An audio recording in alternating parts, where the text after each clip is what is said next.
Bien, gracias por recibirnos. ¿Te acordás cuál fue tu primer acercamiento al teatro?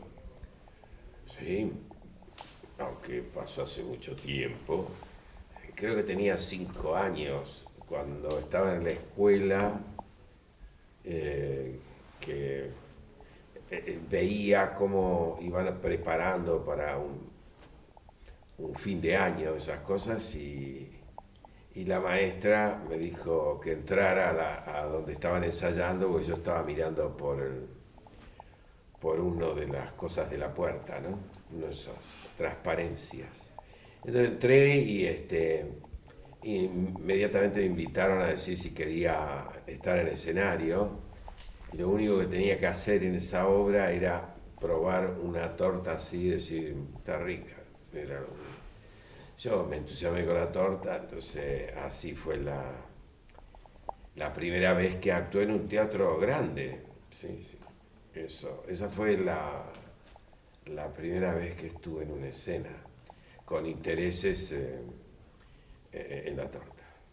Ah, o sea que eras muy pequeño, Sí, 5 años era muy chico, y sí. ya a la hora de tener una formación, de interesarte y de ponerle una idea de ser actor, Bueno, mi familia sí.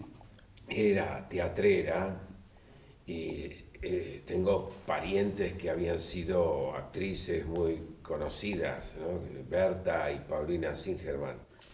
Entonces me resultaba como familiar el hecho de dedicarme a las tablas, pero nunca hasta eh, mucho más tarde, digamos, cuando fui a la escuela industrial y me escapaba porque me aburría como casi todos, iba a algunos ensayos de un grupo en Córdoba que se llamaba Siripo y también pasó que era muy expresivo corporalmente, tenía facilidades para tener un lenguaje corporal.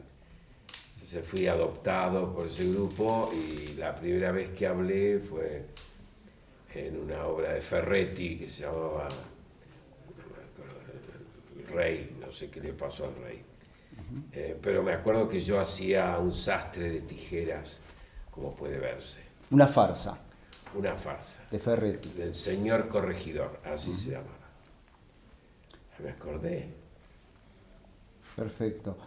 Habla un poco de tus mayores referentes. ¿Qué referentes consideras que tenés a la hora de construir un texto dramático ahora? ¿Hay alguno en particular? ¿Tenés algún...? Mis referentes creo que eran tres Marías. Una María era María Escudero, una mimo muy bueno, que además una educadora y tenía un grupo de teatro. Y ella fue la que reconoció mis dotes de mimo, que es donde yo empecé mi carrera. La otra María sería María Fuchs, una bailarina muy conocida, maestra inclusive de actores, y que me dio la posibilidad de tener técnicas corporales y asegurarme que el cuerpo era mi lenguaje total. Y la otra es María Inés Andrés, que es directora de televisión, que llegaba de Venezuela, había dirigido allá, muy capaz, y que sí entré en el campo de la dramaturgia, digamos, ¿no? Y empecé a escribir mis propias obras antes de leer. Yo creo que sí había leído a García Lorca, probablemente por María Inés Andrés, que me decía que tenía que leer. Entonces esas obras entraron en mi, ¿cómo se diría?, en mi enciclopedia de temprana edad con estas mujeres, estas Marías que me ayudaron mucho a constituirme en un artista, ¿no? Escribía mis obras y las hacía en un jardín de la casa de la pariente de Marínez Andrés. Sí, y en el jardín y qué sé yo. Y esas obras las tengo en algún lado y me siguen pareciendo intensas, lindas y O sea que empecé más como dramaturgo mimo, y al teatro así de texto podría decir que fue una exigencia de cuando la experiencia de esta estética termina en el Ditela en su momento y me convocan para hacer teatro en el Teatro Regina con un texto, Louvre se llamaba la obra, y que me desafiaba a tener que hablar más de lo que había tenido como récord, como experiencia. Ahí creo que desde ahí en adelante, incluyendo La Fiaca, ya entré en lo que vendría a ser un actor con libreto. Entonces, mi expresión, que fue para mí muy significativa, El niño envuelto en el Ditela, me parecieron las cosas más novedosas para mí y para también mostrar, ¿no? Briscosis, otra de las cosas. Y donde se tuvo mucho éxito fue en la obra de Dragún, Artes y Ciencias, donde cada vez me sentía más cercano a la textualidad, ¿no? Que iba ganando seguridad. Y también la lectura, mi conexión con el psicoanálisis, una cantidad de cosas que fueron llevando a la palabra escrita, ¿no? Y aparecer hacía Shakespeare en los colectivos y esas cosas, ¿no? Y tengo rasgos bien definidos entre un teatro de culto, que sería Que van aquellos, que fue el Ditela y esas cosas, y el teatro popular, el teatro de la calle, ¿no? Que todavía para mí tiene una enorme vigencia. Probablemente el teatro que más vigencia tendría hoy sería el teatro que está en la calle. ¿Qué temas te inquietan hoy para llevarlos a escena? Bueno, lo que inquieta, creo, iba a decir los argentinos, pero inquieta a todo Indoamérica, pondría, para que se acuerden de que los pueblos originarios son los que están dando la batalla, ¿no? Parece que antes había como vanguardias o gente con formación ideológica europea, y que son los partidos de izquierda, o inclusive Guevara, que inaugura, Che, que inaugura una potencia revolucionaria que hace que las expresiones tengan una conexión con liberación, una conexión con emancipación y una conexión con los truenos, ¿no?, que hemos escuchado recién. ¿Considerás que el teatro debería ser un detonador de conciencia social, algo como una herramienta para despertar? Hay muchos adjetivos que se le pueden adjudicar al teatro, ¿no? Uh-huh. Insurrección, revolución, detonación, burla, una cantidad de maneras que hacen un cuerpo inclusive subversivo, que sería lo que buscaría un teatro según el social histórico que hace que se tome alguna de esas estéticas, ¿no? No hay una manera, por suerte el teatro tiene tanta historia que tiene muchas maneras de poder cantar, y esas maneras, según qué coyuntura, pueden tomarse o revisionarse o inventarse, que son todas esas formas que se dan los grupos creativos en buscar lo que sería adherirse a quien está sentado del otro lado, que todavía, por la esencia del teatro, no hay una conexión lo suficientemente liberadora para que no haya solamente jugando los 22 jugadores, sino que empiecen a jugar los que están viendo el partido. ¿Qué temas consideras que no se están tocando en la escena local? ¿De qué nos está hablando hoy por hoy? La calle está hablando de todo. Ya cuando hay techo y hay cierta comodidad, se está hablando de temas reivindicativos y alguna cosa que tendrá que ver con las próximas elecciones y todas esas cosas que me da la impresión que hoy las democracias, estas que conocemos, no son, por lo menos no son suficientes. No están interpretando y resonando con lo que les pasa a las mayorías. Y las mayorías todavía están en ese juego que ya casi tiene un calificativo de perverso, un juego perverso de que las elecciones conseguirían un cambio social, ¿no? Parece que están agotadas esas instancias y que especialmente la izquierda podría considerarlas con mayor ahínco, ¿no?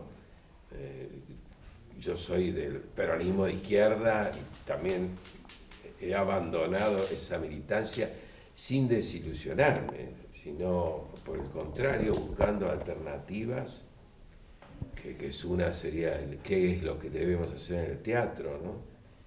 Qué temática y qué sé yo, pero eso no solamente lo elijo yo, no soy el que trae el material para que esto es lo que hay que hacer porque yo tengo la precisa, sería el teatro de los iluminados, ¿no? Yo me junto con un grupo y empezamos a charlar y a creer que podemos entre todos conseguir un lugar que ese teatro pueda imprimir. Como fue La conducta de los pájaros, ¿no? Una obra que se hizo acá y que inventamos que Manuel Ugarte y Rosa Luxemburgo se llegaran a conocer en una internacional socialista y que nos pareció que dada lo que sucedía en nuestro país, traer esos pensadores honestos, intensos en su causa, pudiesen revisar qué podríamos seguir aprendiendo de ellos. Que querría decir que hay una idea de por qué no revisamos esas ideas de los anarquistas, de los comunistas, de los socialistas, de los peronistas, de los radicales, aunque me cuesta un poco decirlo esto, pero ¿por qué no revisamos, no? Porque da la impresión de que estamos poniendo en la estantería cosas que todavía tienen mucha vigencia, ¿no? Eso hacemos con los grupos para detectar qué sería lo que somos capaces de comunicar en primera persona, no haciendo teatro del teatro, sino teatro de una realidad que es muy compleja, para decir una palabra que no signifique dolorosa, ¿no?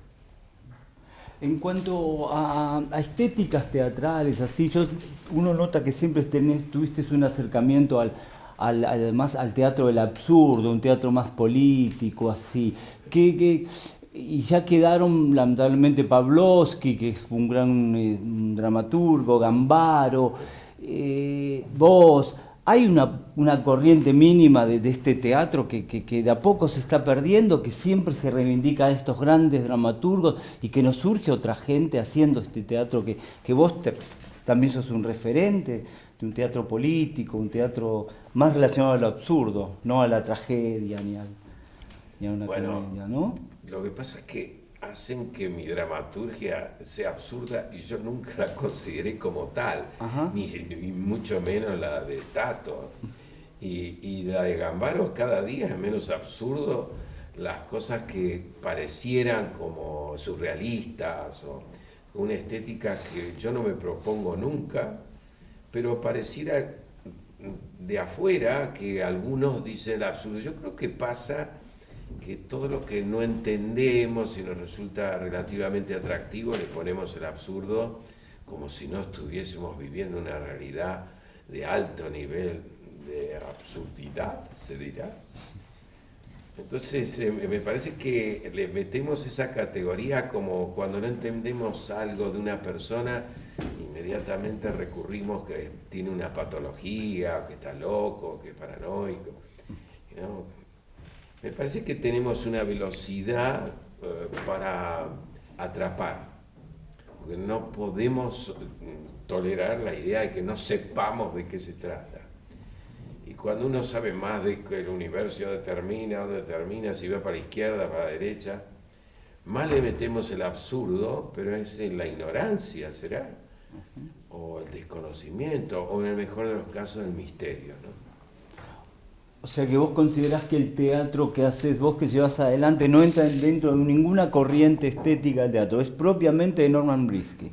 Bueno, ahí entra mi ignorancia. Yo nunca estudié en profundidad a Tato, y eso que he dirigido por lo menos 4 obras de él, y también conozco a Gambaro, pero no me atrevo a esa calificación porque no la sé. Me parecen que fueron de alguna manera una relación con Jarry, con ese francés que fue prohibido muchas veces, como Von Kleist y algunos otros, que produjeron una estética que no estaba prevista, ¿no? Porque las cosas de Molière o de Shakespeare son, como diríamos, digeribles. Sabemos que Shakespeare se dedicó a las monarquías y qué sé yo, ¿no? Con una enorme capacidad de definir conductas. Lo tenemos agarrado a Shakespeare. Sabemos que fue un destinista. Destinista quiere decir que nadie habla de eso demasiado, que Shakespeare es una tragedia, que ya sabemos que el héroe se va a morir. Estos tíos que estoy mencionando, la Gambaro, Tato y otros que desconozco, no porque no existan, porque se trata de que nosotros lo que hacemos, no miramos mucho lo que están haciendo otros, porque tenemos muchas cosas para hacer. Entonces andá a saber lo que está pasando. Andá a saber lo que está pasando. Entonces hacemos una especie de sociología universitaria, diciendo, estos son la vanguardia, que es una palabra militar por otra parte, estos son tal cosa y tal otra, y nos meten en una especie de tarjeta abreviada de qué somos. Ajá. Y cada una de mis obras, que ni siquiera sé cuántas son, de verdad lo digo, cada una de mis obras es un universo que en ese momento he probado la suerte de ver cómo podía revelarlo, ¿no? Porque podría determinar sus contenidos en la realidad, ¿no? Yo no considero para nada que mi teatro sea político, pero resulta ser que es político. No considero para nada que mi teatro sea stanislavskiano. Y sin embargo, se podría decir que hay muchas cosas que tienen que ver con esa idea de primera persona, la cuarta pared, y se olvidó del techo. Ya que hablaste de que citaste a Stanislavski, te voy a hacer 2 preguntas en una. Si es necesario una formación actoral para subirse arriba, para estar arriba de un escenario, ¿y cuál es el método que vos aplicás para la formación actoral acá en tu espacio Nunca Calibán? Stanislavski habló de método. Ajá. Le inventaron el método, él jamás habló de método. Entonces ahora estamos todos método que seguramente algún tío Brailovsky, creo que se llamaba, inventó que Stanislavski tenía un método para vender el libro sobre Stanislavski, que es muy malo además, porque el libro bueno de Stanislavski lo hizo Serrano, Raúl, que no es, digamos, me resulta atractivo ni no atractivo, pero si se puede pensar en un libro sobre Stanislavski, es el de Serrano, y no hay otro en todo lo que yo conozco y he leído sobre este muchacho. En cambio, otro que no se habla y que probablemente haya sido antecedente de Stanislavski, ha sido Bastangó. Y Bastangó no dice una palabra. El primero que habla de acciones físicas no es Stanislavski. Entonces nosotros, como somos un puerto, las aceitunas llegan medias secas, entonces ya vienen como una elaboración snob sobre lo que sabemos. Como es un puerto, entonces nos llega todo. Tenemos la suerte. Podemos hablar de Grotowski, Stanislavski, etcétera. Pero lo que hacemos es una melange que no llega a ser un collage, pero llega a ser una influencia de pequeño burgués que adquiere la capacidad adquisitiva de tener todos esos maestros grandes de teatro y que la devuelve como puede. Si a mí me dicen, si hay una obra argentina emblemática, yo diría, ¿por qué no escuchamos los tangos? Y no dejamos de joder, porque el teatro no está buscando una esencia de lo que sería el hermano de Discépolo, ¿no? Entre Enrique Santos y Armando. Yo creo que si es una obra de teatro entre los dos, estaríamos desculando estas cosas que estamos pensando. Y con respecto a si es prescindible una formación actoral para subirse a un escenario, ¿qué opinión tenés vos? Sí. Esta opinión tengo. Dame el que quiere estudiar, decime su nombre o su apellido y yo veré qué hago. No le voy a imponer una estética determinada a nadie, porque el que me quiso meter a mí en una estética determinada la ligó. Yo he rehusado, he huido de que alguien me imponga una estética. Y hay maestros de teatro que no son los recomendables, que bajan la línea de estéticas determinadas. Yo trato de no hacerla. Si me decís él como alumno, ¿a dónde estoy? Yo lo estoy buscando, ¿a dónde está su lenguaje? ¿A dónde está su cuerpo? ¿A dónde está su deseo? ¿Y a dónde está su temor? Y ahí vamos a ver qué estética tiene.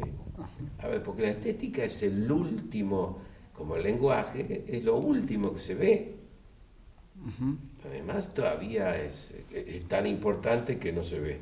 ¿Qué lectura haces de un país que está absolutamente, que siempre viene pasando de crisis en crisis, sin embargo el teatro, esta eterna crisis que hablan, y en Buenos Aires cada vez hay más teatros, cada vez hay más gente joven que se interesa, hay más espacios donde se hacen cosas?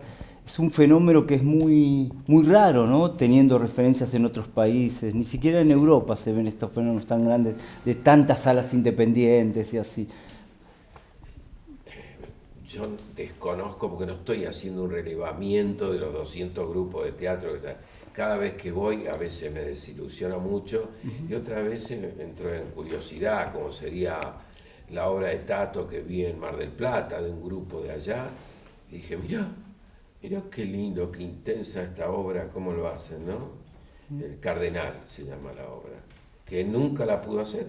Y la hicieron en Mar del Plata, yo vi esa versión porque él me dijo, anda a verla. O sea que es inatrapable, son 200 grupos, pues es un juego que todavía se consume. El teatro de la Argentina se consume. No se nota como que hay un hecho insurreccional en sus contenidos. El teatro no tiene esa calidad de invitar a la emancipación, pero no en términos de panfleto, que ya sabemos que todos estamos aburridos de eso, sino en términos de la gestualidad, de detalle que te está diciendo queremos otra cosa. Ejercés rol de docente acá en Teatro Calibán, que existe hace más de 30 años, ¿no? Más. ¿Cómo elegís a tus elencos para tus obras? La eligen ellos. Acá las obras en general, porque yo como soy el maestrito y todo eso, leen mis cosas y a veces eligen mi dramaturgia, pero acá se ha hecho muchas cosas de otros autores y qué sé yo, y son los grupos los que están eligiendo. Yo puedo acercarle el conocimiento de obras que me parecen interesantes, especialmente cuando yo veo un actor con cualidades que resuenan sobre esos roles. Entonces acerco el material y nunca le dijo esto es lo que tenés que hacer, sino léelo a ver qué te pasa. El grado de la relación de hoy del estudiantado de teatro con el libro es muy mala. No, desapareció una idea de que la literatura es la mamá y el papá del teatro. No hablemos de la literatura dramática que corresponde al laburo, pero estamos sonados porque con la tecnología, en vez de ayudar o acercar a la gente a sentimientos, a vinculaciones, que son las claves del teatro, ¿no? Al odio, al amor, todo eso, los alejan con la velocidad de la nada, de la velocidad que no ve paisaje. Qué poético. Y hoy hay dos obras acá en Teatro Calibán, que es 9.81 y La Medicina. La medicina. Y acaba de terminar La conducta de los La pájaros. conducta de los pájaros, y se va a Después estrenar de una... 4 años. ¿Te gustaría hablar un poco sobre esas obras? Bueno, estas dos obras que mencionás, el 981, es una cosa muy añeja mía del tema de la inercia, ¿no? Del tema de la inercia, o sea, ese movimiento que perdura aún cuando algo ya terminó, sigue andando. No sé cómo explicarlo mejor, ¿no? Entonces, me parece que la Argentina es una juxtaposición de inercias. Pasa con los mapuches hoy, que parece que todavía no hemos resuelto el problema de los indígenas en la Argentina, ¿no? Está la inercia del peronismo, del radicalismo, quedan todos esos rasgos cuando ya cosas que han claudicado como propuesta social. Y incluyo el tema del amor, termina una relación pero perdura mucho más que cuando fue el encuentro, parece que es más intensa las separaciones que los encuentros. Entonces todo ese tema de lo que queda, de lo que fue, me interesó muchísimo porque he sufrido personalmente estos estados.